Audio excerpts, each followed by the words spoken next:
Good morning बच्चों। आज हम आपकी ये जो 8th क्लास की वर्कशीट है इसको कंप्लीट करेंगे। फर्स्ट क्वेश्चन देखो, यहाँ पे मैच दी फॉलोइंग दे रखा है, इसको मैच करते हैं अब हम। फर्स्ट देखो, राइप। राइप का मतलब होता है पका हुआ, तो मैंगो यहाँ पे पका हुआ है। नेक्स्ट है करली। करली मतलब ये लड़की, इसके बाल करली है ना, हेयर करली हैं इसके, तो यहाँ पर करली आ जाएगा। कनिंग। कनिंग का मतलब होता है धूर्त चालाक, तो यहाँ पर फॉक्स कनिंग होती है। नेक्स्ट है हॉट। हॉट कौन सा है, तो यहाँ पे मिल्क हॉट हो जाएगा। और इंटरेस्टिंग। इंटरेस्टिंग का मतलब यहाँ पे हो गया स्टोरी। स्टोरी बड़ी इंटरेस्टिंग है, तो यहाँ पर स्टोरी के साथ आप इंटरेस्टिंग को मैच कर दोगे। तो ये जो हैं ये सारे एडजेक्टिव्स हैं, और ये जो हैं ये नाउन्स हैं। नाउन्स मतलब संज्ञा, एडजेक्टिव मतलब उनकी विशेषताएं। तो ये हमने विशेषताओं को उनके नाउन्स के साथ मिला दिया है। नेक्स्ट है आपकी डिग्रीज। यहाँ पर डिग्रीज को हम डिग्रीज ऑफ कंपैरिजन देखते हैं। अब हम क्या है, पूजा लंबी लड़की है, विजय उससे लंबा है, और राशि सबसे लंबी है। तो हम इसको इंग्लिश में डिग्रीज के रूप में लिखते हैं। देखो, पूजा इज अ टॉल गर्ल, पूजा लंबी लड़की है। नेक्स्ट है विजय इज टॉलर देन पूजा, विजय उससे लंबा है। तो यहाँ पर आ गया टॉलर। टॉलर में टॉल में ER लगा दिया नेक्स्ट वाले में, ठीक है ना। तो अब ये कंपेयर कर रहे हैं हम पूजा को विजय से। नेक्स्ट है सबसे ज्यादा लंबी कौन है, तो यहाँ पे जो सबसे ज्यादा लंबा होगा उसको बोलेंगे हम यहाँ पर टॉलेस्ट। तो वहाँ पे EST लग जाता है लास्ट वाले में। तो यहाँ पे सबसे ज्यादा लंबी कौन है, राशि। तो दैट इज राशि, यानी कि पूरी क्लास में सबसे ज्यादा राशि लंबी है, तो हम यहाँ पे टॉलेस्ट लिखेंगे। राशि इज द टॉलेस्ट ऑफ 3। इन तीनों में से सबसे ज्यादा लंबा कौन है, तो राशि है। तो ये से सुपरलेटिव डिग्री बोलते हैं। देखो, सबसे पहली जो होती पूजा जो थी वो पॉजिटिव डिग्री थी। नेक्स्ट था विजय, तो वो कंपैरेटिव डिग्री हो गया। तो नेक्स्ट था सुपरलेटिव, मतलब सबसे ज्यादा लंबा कौन था, दैट इज राशि। तो यहाँ पर थोड़ा सा और समझ लेते हैं इसको। Most of the adjectives are 3 forms of comparison. जो जितनी भी विशेषताएं होती हैं उनकी, ये जो जितने भी ये एडजेक्टिव्स होते हैं इंग्लिश में, उनके 3 डिग्रीज होती हैं। First is positive degree, second is comparative कि हम 2 में कंपेयर कर रहे हैं, और थर्ड इज सुपरलेटिव मतलब सबसे ज़्यादा लंबा कौन है, यानी कि सबसे ज़्यादा हाईएस्ट कौन है तीनों में से। तो या सब में से। They are used for comparing person, place, things and animals और आइडियाज। ये जो हमारे संज्ञा के जितने भी रूप हैं, चाहे वो प्लेस हो, चाहे थिंग हो, चाहे कोई जानवर हो, या कोई आइडिया विचार हो, उनको कंपेयर करने के लिए ये सुपरलेटिव डिग्रीज यूज की जाती है, ये डिग्रीज यूज की जाती है। नेक्स्ट है आपका, अब क्वेश्चंस में देखते हैं।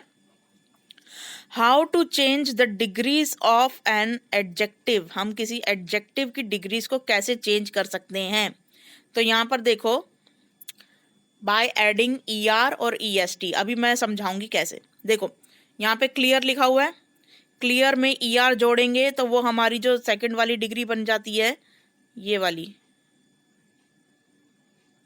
ये देखो, टॉलर बना दिया था ना टॉल को, ये टॉल थी, ये टॉलर हो गया। तो अब हमने इसमें ER जोड़ दिया, ये वाला। अब लास्ट था हमारा टॉलेस्ट, ठीक है। ये जो लास्ट था ये टॉलेस्ट, तो उसमें हमने EST जोड़ दिया, सबसे जो सबसे लंबी थी, ठीक है। तो यहाँ पर अब हम यहाँ पे बिल्कुल इसी तरीके से करेंगे। जैसे क्लियर में ER जोड़ दिया तो क्लियरर, नेक्स्ट है क्लियरेस्ट। फिर ऐसे ही ब्राइट में ER जोड़ देंगे तो क्या हो जाएगा, ब्राइट, BRIGHTER।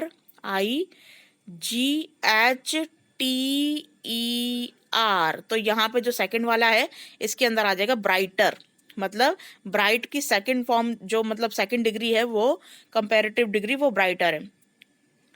नेक्स्ट है फिर थर्ड वाले में क्या लिखेंगे, इसी ब्राइट के अंदर फिर हम EST जोड़ देंगे, तो ये हो जाएगा यहाँ पे ब्राइटेस्ट, ठीक है। तो ये ब्राइटेस्ट जो होगा वो थर्ड वाले में आ जाएगा। Bright, brighter, brightest. नेक्स्ट हो जाएगा हमारा, अब मैं स्ट्रॉन्ग का दिखा रही हूँ। स्ट्रॉन्ग यहाँ पे ऑलरेडी लिखा हुआ है, तो स्ट्रॉन्ग का यहाँ पर अगर हम स्ट्रॉन्ग में क्या ER जोड़ देंगे, अगर हम स्ट्रॉन्ग में ER जोड़ देंगे तो यहाँ पे आ जाएगा सेकंड वाले उसमें। और अगर हम स्ट्रॉन्ग के अंदर लास्ट में EST जोड़ देंगे तो वो आ जाएगा यहाँ पर थर्ड वाले में, ठीक है। नेक्स्ट है, कंफ्यूज मत करना बिल्कुल भी, हर बार गलत भरते हो। इसलिए मैं फिर से समझा रही हूँ। देखो स्ट्रॉन्ग में ER जोड़ोगे तो ये हो जाएगा स्ट्रॉन्गर, तो ये आ जाएगा यहाँ पर सेकंड वाले में स्ट्रॉन्गर, ठीक है, ER जोड़ रहे हैं तो। अगर EST जोड़ते हैं इसी में, अगर इसी स्ट्रॉन्ग में मैं EST जोड़ देती हूँ तो ये आ जाएगा इस वाले में, ठीक है। ये पूरा लिखना है, पूरा स्ट्रॉन्गेस्ट, ठीक है। नेक्स्ट है हाई। हाई का मतलब होता है ऊंचाई। ऊंचाई यहाँ पे अगर मैं लिखती हूँ हायर तो ये आ जाएगा इस वाले में हायर, कंपैरेटिव डिग्री में। और अगर मैं लिखती हूँ हाईएस्ट इसी में EST जोड़ के तो ये आ जाएगा यहाँ पे सुपरलेटिव, मतलब Everest is the highest peak of the earth. जो एवरेस्ट है वो सबसे ऊंची पीक है, सबसे ऊंचा हिल है पूरी दुनिया का, तो हाईएस्ट हो जाएगा, ठीक है। नेक्स्ट है काइंड। तो यहां पर आ जाएगा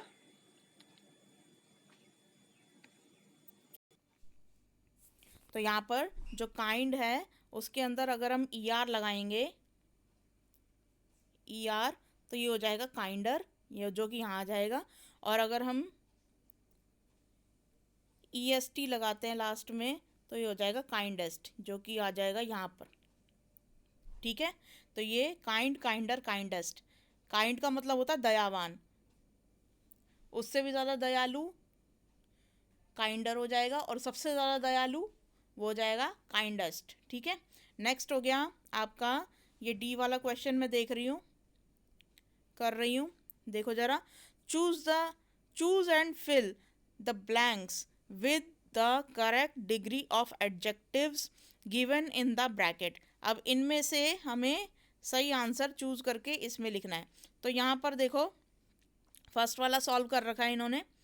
करण इज डैश देन नीलू। यहाँ पे दो बच्चों में कंपेयर हो रहा है। देखो जहाँ पर कंपेयर होगा दो लोगों में तो वहाँ पर हमेशा ER वाला आएगा, ठीक है, ये बात ध्यान रखना।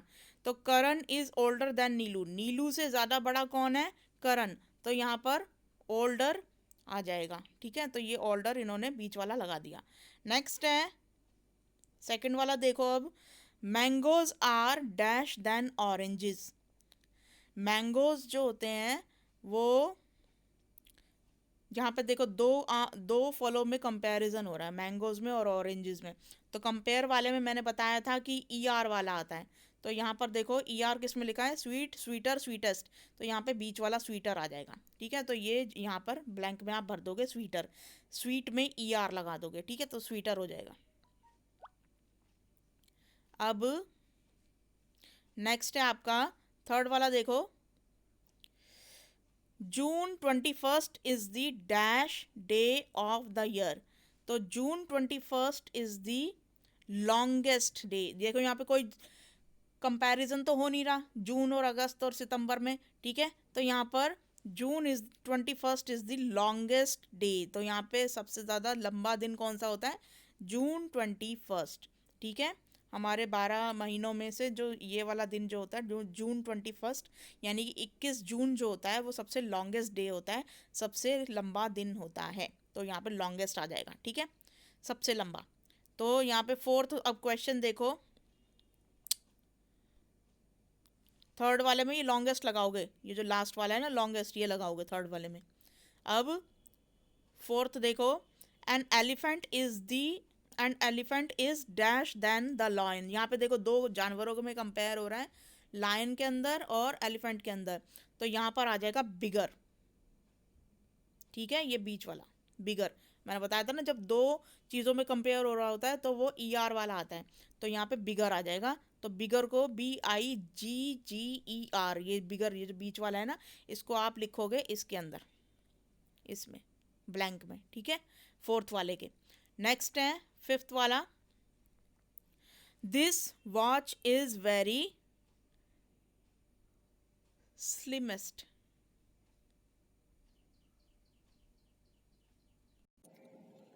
यहाँ देखो ये फिफ्थ वाला जो है ये बड़ा ट्रिकी सा है। दिस वॉच इज़ वेरी, अब यहाँ पे ऑलरेडी वेरी यूज़ किया हुआ है तो यहाँ पे स्लिमेस्ट नहीं आएगा, ठीक है, यहाँ पर आएगा slim, this watch is very slim, ये जो है ये वॉच ये बहुत पतली है, ठीक है। यहाँ पे स्लिमेस्ट क्यों नहीं आएगा, अगर यहाँ पे वेरी नहीं दिया होता तो स्लिमेस्ट होता, ठीक है, लेकिन यहाँ पे वेरी दे रखा है, इसका मतलब यहाँ पे स्लिम आएगा। अगर ये वेरी नहीं होता ना तो यहाँ पे स्लिमेस्ट सबसे बेस्ट रहता, लेकिन यहाँ पर क्योंकि वेरी दे रखा है तो यहाँ पर आएगा slim. This watch is very slim, ये जो वॉच है ये बहुत पतली है, तो यहाँ पर स्लिम लिखोगे आप, ठीक है। अब नेक्स्ट है आपका ये मैसेज दे रखा है सरकार की तरफ से, to stay safe to fight against कोविड-19 वियर अ मास्क। मास्क पहनना बहुत ज़रूरी है, तो मास्क घर से जब भी बाहर निकलो तो मास्क पहन कर निकलो, ठीक है बच्चों। नेक्स्ट है आपका एसएसटी की वर्कशीट, अब देखते हैं हम। हाँ, ये जो एसएसटी की वर्कशीट है इसमें अब हम पढ़ेंगे ईस्ट इंडिया कंपनी का पूर्व में आगमन। ये जो ईस्ट इंडिया कंपनी है, पूर्व मतलब हमारे देश में भारत में कब आई थी। हमारा देश जो है वो ईस्ट की तरफ पड़ता है, इसलिए हमें यहाँ पे इसको ईस्ट इंडिया कंपनी बोला गया था, ठीक है। तो नेक्स्ट यहाँ पे देखो, फर्स्ट मुगल बादशाहों में औरंगजेब आखिरी शक्तिशाली बादशाह था, जो 1707 में उसकी मृत्यु के बाद सारे सूबेदार जो उसके अंडर में आते थे वो अपने क्षेत्रीय रियासतों को कायम करने लगे। इस इधर 18वीं सदी के उत्तरार्ध, यानी कि 18वीं सदी मतलब 1750 के आसपास, ठीक है। ये 17 से 50 18 तक के बीच में होता है ना, तो इसे 18वीं सदी बोलते हैं। अगर 18 से 19 होगा तो उसे बोलेंगे 19वीं सदी, ठीक है। इसलिए 17 से 18 को 18वीं सदी बोला जाता है, हमेशा लास्ट वाला लिया जाएगा 18 नंबर, ठीक है। अच्छा नेक्स्ट है देखो यहाँ पे, इधर 18वीं सदी के उत्तरार्ध में 1750 के आसपास के तक राजनीति क्षितिज पर अंग्रेजों के रूप में एक नई ताकत उभरने लगी, यानी कि अंग्रेज जो थे वो भारत आ चुके थे, ठीक है। पूरी तरीके से उन्होंने भारत पर अपना कब्जा करने स्टार्ट कर दिया था। एक छोटे व्यापारिक कंपनी के रूप में भारत आकर धीरे धीरे वे इस देश के नीति निर्धारक बन बैठे। वो उनका वो शुरुआत में जो मकसद था वो था व्यापार करना, लेकिन धीरे धीरे उन्होंने यहाँ पे अपनी सत्ता हथियाना शुरू कर दिया था, राजनीतिक हस्तक्षेप करके, ठीक है। अपनी सत्ता में टांग अड़ाना शुरू कर दिया था राजनीतिक मामलों में मुगलों के। ये कैसे संभव हुआ, अब इसको देखते हैं हम। देखो 16वीं ईस्वी में ईस्ट इंडिया कंपनी ने इंग्लैंड में महारानी एलिजाबेथ, जो इंग्लैंड की महारानी थी, उनसे प्रथम से पूरब में व्यापार का चार्टर हासिल किया, यानी कि इजाज़तनामा, उन्होंने इजाज़त ले ली। देखो 1600 ईस्वी में ये जब इंडिया आने से पहले इन्होंने सबसे पहले महारानी से, अपनी इंग्लैंड की जो महारानी है वहाँ से परमिशन लेनी पड़ती थी कि हम यहाँ पे व्यापार करने जा रहे हैं, कृपा करके हमें अनुमति दो इंग्लैंड से बाहर जाने की। तो उसके अनुसार कंपनी को पूर्व में व्यापार का एकाधिकार मिल गया, और उन्होंने साथ में इजाज़तनामे में ये भी लिखवा लिया था कि अब हम पूरब की तरफ जा रहे हैं, तो हम मतलब पूरब की तरफ कोई और ना आए इंग्लैंड से, तो ये भी हमें लिख कर दे दो कि हाँ भाई वहाँ पे व्यापार जो है वो हम ही कर सकते हैं इंडिया के अंदर, ठीक है। तो ये भी उन्होंने इजाज़तनामे में लिखवा लिया था आपने। अब इसको पढ़ते हैं, देखो इसके अनुसार कंपनी को पूरब में व्यापार का एकाधिकार मिल गया, यानी इंग्लैंड की कोई और कंपनी इस इलाके में ईस्ट इंडिया कंपनी से होड़ नहीं कर सकती थी। इसके द्वारा कंपनी समुद्र पार जाकर नए इलाकों को खंगाल सकती थी, वहां से सस्ती कीमत पर चीजें खरीदकर उन्हें यूरोप में ऊंची कीमत पर बेचकर मुनाफा कमा सकती थी। लेकिन यह शाही दस्तावेज दूसरी यूरोपीय ताकतों फ्रांस, डच, पुर्तगाल को पूरब के बाजारों में आने से नहीं रोक सकता था। जब तक इंग्लैंड के जहाज अफ्रीका के केप ऑफ गुड होप का चक्कर लगाकर हिंद महासागर को पार करके भारत पहुंचते, तब तक पुर्तगालियों ने गोवा में अपना ठिकाना बना लिया था। अब यहाँ पे देखो थोड़ा सा मैप जो है वो समझना पड़ेगा, तो मैं यहीं बना के दिखा रही हूँ थोड़ा बहुत। यहाँ देखो, ये जो चार्टर था ना, इसमें इन्होंने सिर्फ इंग्लैंड, क्योंकि अब इंग्लैंड की महारानी है तो वो इंग्लैंड के अंदर के लोगों की इजाजत तो दे देगी, मतलब कि हाँ भाई इंग्लैंड का कोई दूसरा बंदा जो है वो भारत जाकर व्यापार नहीं कर सकता।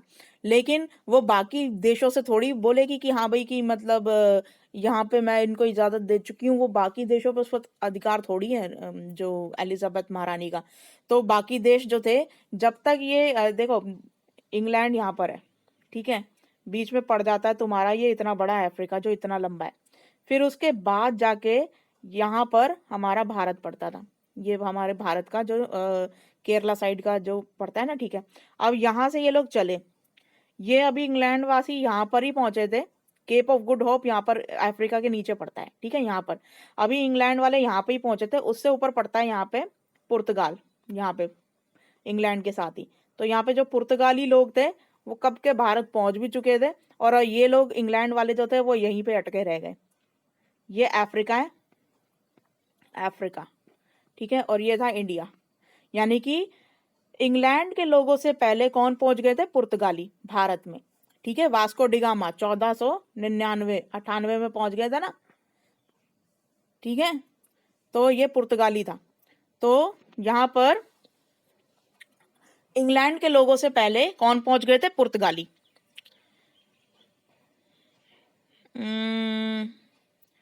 चक्कर लगा के, हाँ ठीक है। अब यहाँ पे यूरोप के बाजारों में भारत के बने बारीक सूती कपड़े और रेशम के अलावा काली मिर्च, लौंग, इलायची और दालचीनी की जबरदस्त डिमांड थी। किन किन चीजों की डिमांड थी? देखो यहाँ पर अंडरलाइन कर लो, मैं अंडरलाइन कर रही हूँ यहाँ पे, सूती कपड़े की, रेशम और काली मिर्च, इलायची, दालचीनी और इन मतलब मसालों की डिमांड थी और कपड़ों की डिमांड थी, ठीक है।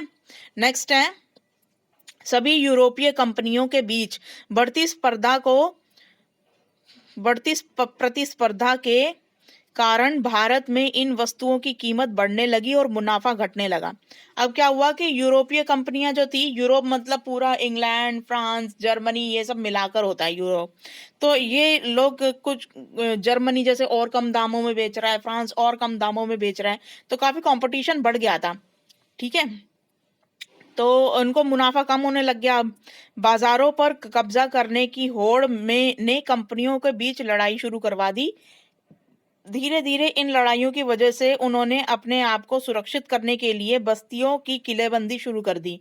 इस कारण इनका टकराव स्थानीय शासकों से भी होने लगा, जो राज्य में मुनाफा खोने के कारण इन व्यापारिक कंपनियों से पहले ही दुखी थे।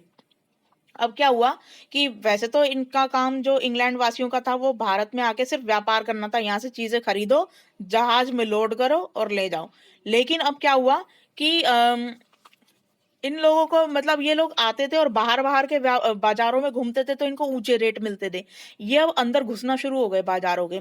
अब बाजारों के अंदर घुसेंगे तो ऑब्वियस सी बात है कि वहां पे अंदर जाएंगे तो और रेट जो है वो सस्ते मिलेंगे। जैसे कि बार बार की दुकानें होती हैं तो हमें बहुत ऊंचा दाम बताती हैं कि इतने इतने महंगी है चीज, ठीक है। जब हम थोड़ा सा बाजार के अंदर जाते हैं तो हमें थोड़ा सस्ता दाम मिलता है, कि अंदर की दुकानें जो होती हैं वो थोक मार्केट की होती हैं, तो वो कम दाम में बेचती हैं।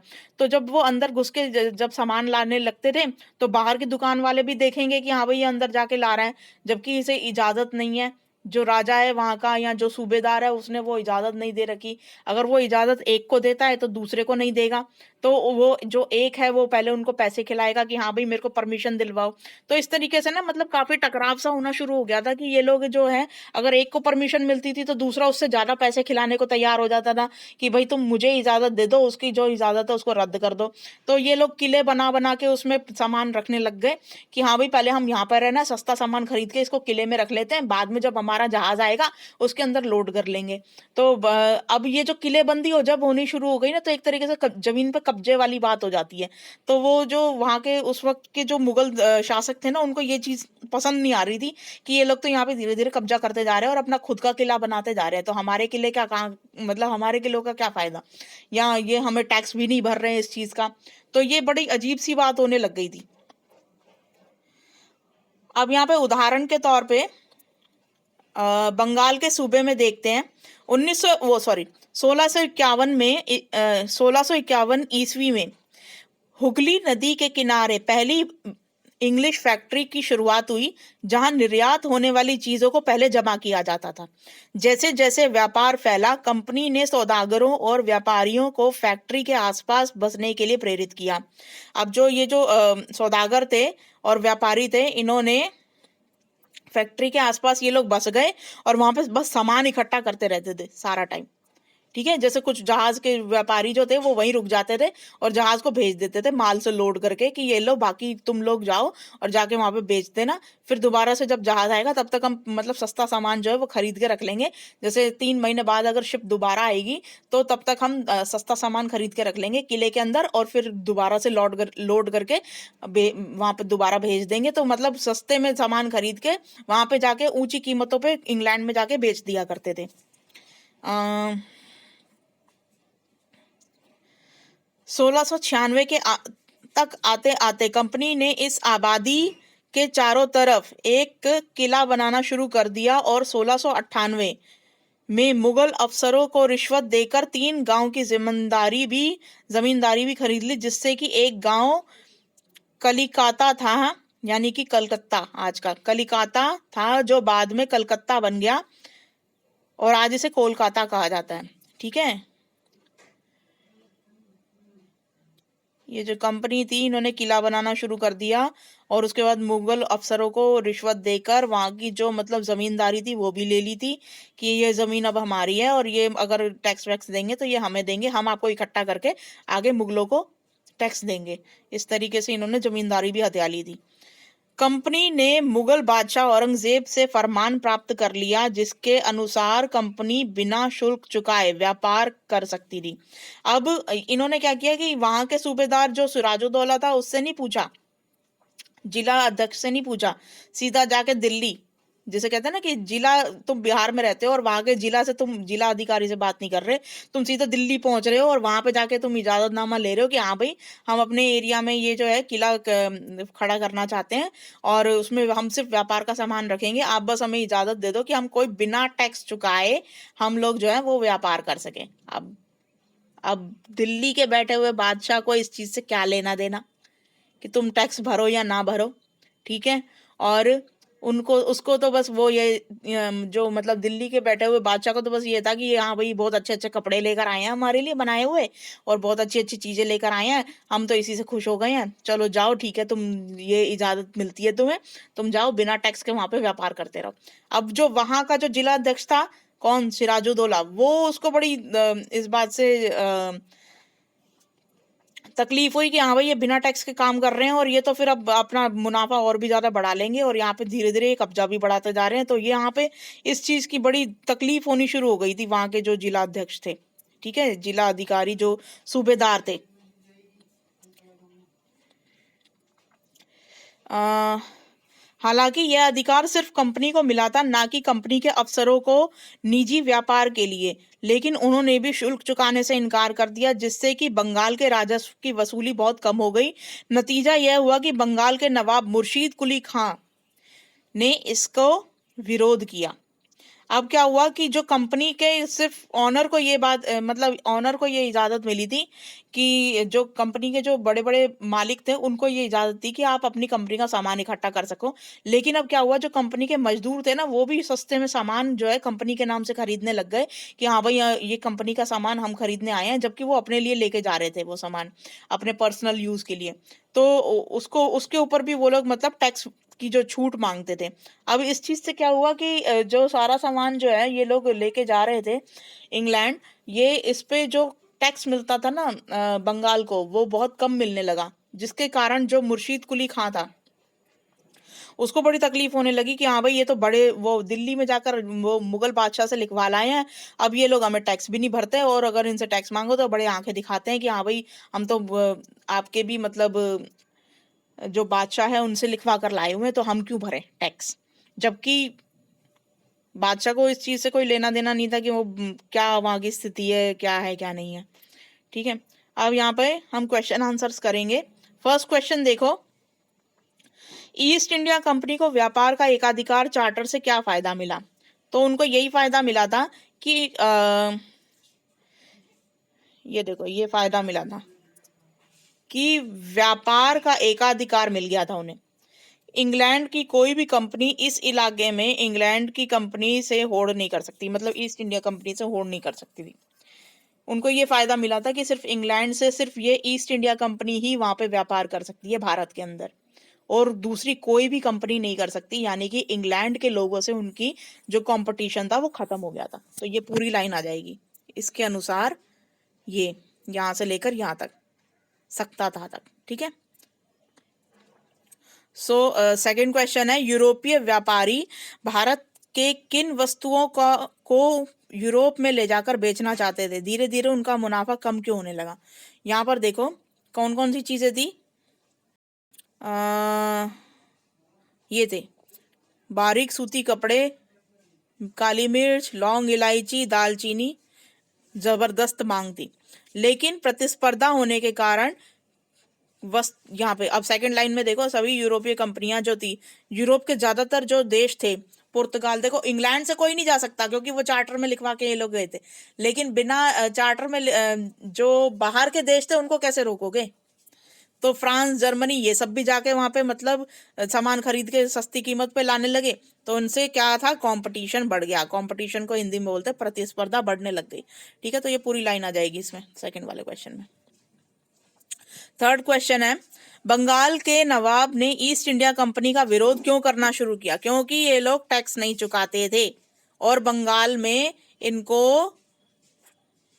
जो है नुकसान होना शुरू हो गया था नवाब को। हाँ, ये वाला आएगा इसमें, ये पूरा का पूरा। हालांकि देखो अधिकार सिर्फ कंपनी को मिला था और इनके जो मुलाजिम थे कंपनी के, वो भी अपना सामान जो है वो बिना टैक्स के खरीदना शुरू हो गए थे, जिसके कारण पूरे बंगाल का जो नवाब था उसको नुकसान होना शुरू हो गया था। कर ये राजस्व वसूली नहीं करने देते थे बिल्कुल भी। तो ये पूरा का पूरा ही आ जाएगा इसके अंदर थर्ड वाले में। किसी भी क्षेत्र में एकाधिकार किस प्रकार आपके जीवन को प्रभावित कर सकता है, अपने जीवन के किसी उदाहरण के द्वारा समझाइए। मान लो कि आपके यहाँ सिर्फ एक ही परचून की दुकान है। अब उसी परचून की दुकान चाहे वो कितना भी रेट लगा ले, आपको उसी से ही खरीदना है, तो उसका एकाधिकार हो गया। ठीक है। परचून के सामान पे तुम्हारी गली या तुम्हारे इलाके में उसका एकाधिकार हो गया। तो ये एकाधिकार का मतलब ये हो गया कि मतलब वो अपने किसी भी रेट पे लगाए तो तुम्हें खरीदना ही पड़ेगा। क्यों? क्योंकि अगर आप बाहर जाकर दूसरे इलाके से खरीदोगे तो पहले वहां पे मेहनत करके इतनी दूर जाओगे पैसे लगा के, फिर उतने में वापस भी लेकर आओगे, और फिर बहुत दूर से मेहनत भी लग रही है और उतने पैसे तो आने जाने में ही खर्च हो जा रहे हैं, तो फिर कोई फायदा नहीं है ना। तो आप बोलोगे 5-10 रुपए देकर यार यहीं से खरीद लो, क्या दिक्कत है, वहां आने जाने में भी तो उतने ही पैसे लगने हैं। तो इसीलिए एकाधिकार इस तरीके से क्षति पहुंचाता है। अगर आपके पास कोई ऐसा उदाहरण है तो आप फोर्थ क्वेश्चन में भी लिख लेना कि आपके पास ऐसा कोई एग्जाम्पल है। ठीक है। ये मैंने एक एग्जाम्पल आपको समझा दिया। तो आज की वर्कशीट कंप्लीट हो गई। बाकी ये जो लास्ट में सरकार की तरफ से एक नोटिफिकेशन है कि नियमित रूप से साबुन और पानी से अपने हाथ धोते रहें। तो कोविड चल रहा है तो इस बात का ध्यान रखना बच्चों। बाकी आज की वर्कशीट कंप्लीट हो गई। Thank you.